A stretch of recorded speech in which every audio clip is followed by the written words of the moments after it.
Bodybuilding.com spokesmodel, Optimum Nutrition athlete, the 2010 Bodybuilding.com Fit Body winner, the 2010 Muscle and Fitness Male Model winner, as well as a IFBB Pro men's physique competitor. Before I was any of that, I was a collegiate athlete where I earned my bachelor's degree in biology, psychology, integrated studies. This is the Big Man on Campus 12-week college trainer.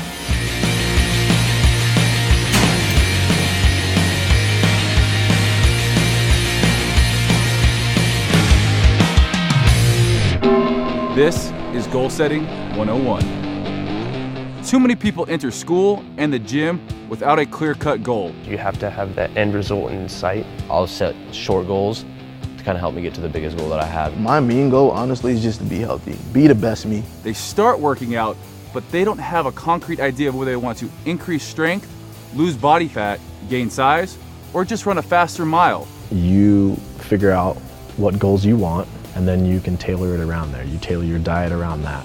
Tailor your workout around that. I'm here to help you set, achieve, and exceed your goals. Take your seats, class is in session. In this class, we're going to be covering the basics of goal setting, both short and long term, how to stick to your goals, how to find success when you feel like you're failing, how to get motivated, and more importantly, how to stay motivated. Is it important to define your goals before entering school? Tons of people out there know exactly what they want to study and what they want their careers to be. They know what they want their degree to be in. They're the lucky ones. They know right off the bat the career path they're going to follow. But just because you may not know what you want to study doesn't mean you shouldn't have some expectations on yourself. Setting expectations is very important. A 3.5 GPA is a great long-term goal. From there, you need to create a short-term plan that allows you to get to those goals. Not quite sure how to set up these short-term goals? Think of it like you would in working out. Let's say this semester, you want to gain 10 pounds. Well, that's the end goal. From there, you need to break it down into smaller steps. One thing you need to be doing is tracking your progress. Using something like BodySpace is a great way to track your long-term and short-term goals. It's right there in front of you. The work's been done. All you have to do is enter your stats, your exercises, and it's a great place to get motivated because you're surrounded by like-minded individuals. How do you stick to those goals? Well, take what you're not that excited about and make them applicable to your interests. If you're goal-minded, like on a competitive sports team where the common interest is in winning, you already have the drive to achieve something. Translate that into the classroom, turn a test into an opponent. Find your weak points, whether it's in your physique, in the classroom, or in your everyday life, and turn them into your strengths. You do this by identifying them and then working like hell to change them. There's so many things in life that you could apply what you've learned in the gym into your everyday routine. I once had a coach tell me the potential is a very scary thing because it sometimes allows us to slack. If you're one of those people with great potential, don't kid yourself. You still need to work hard. Hard work will always beat talent when talent doesn't work hard. Now that we've set some goals, let's talk about what happens if you fail to achieve those goals in the time you've set. Always remember, you never fail until you quit, until you decide that you're not going to change and just give up and quit.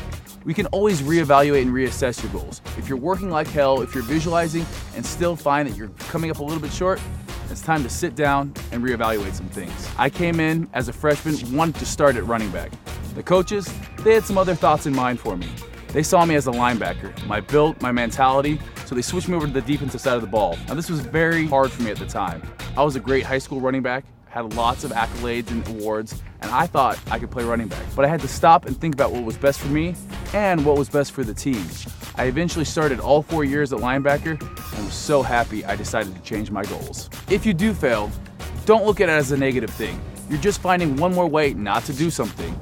Some of the most successful people in history have been failures at multiple things, multiple times. But what they have is perseverance. They keep coming back harder and stronger. When I got to college, I failed my very first college class. It was the best thing that could have happened to me. It opened my eyes to show me that I couldn't get by just on potential alone. But I worked my butt off and then eventually got a 3.5 throughout my college career. There'll be a lot of times in life where you're gonna come up short and even fail at things. Learn from your failures, whether it's on the field, in the gym, or in the classroom. You only fail if you give up. I often get asked, are there any shortcuts? My answer is always the same. Yes, there are, but no, they're not worth it. And you will see other people taking shortcuts, and it might seem like they are getting results, but in the long run, they're only hurting themselves. By taking shortcuts and the easy way out, you never realize how strong of a person you are, and you never live up to your full potential. Shortcuts, in the long run, end up making more work for you. I often get asked, how do I stay motivated? You've started this program, now how do you make sure that you're getting the most out of every single workout? I'm not gonna lie, we all struggle, we all go through valleys, lows and highs with being motivated. But one thing you can do is you can go to other people around you. You have teachers, coaches, people in your class, people in the gym. All these people, look at them, if they're successful, emulate what they do. Arnold Schwarzenegger, he was a great inspiration for me. I remember watching Pumping Iron, I was addicted to it. Watched 15 minutes every night. Just seeing his passion and his enthusiasm, it's contagious. I would inundate myself with all of Arnold's training techniques, his way of life, the passion, and then I'd go into the gym and I'd feel like I was working out just like he was. Another great place to go is bodybuilding.com. They have so many great informational videos out there, so many trainers you can follow. Steal bits and pieces of everything that you like, make it work for you. Body Space is a great tool for motivation. Get on there, post progress pictures. Post your workouts, what's working, what's not working. Help inspires others as you also get inspired by other people. It's up to you to get motivated and stay motivated.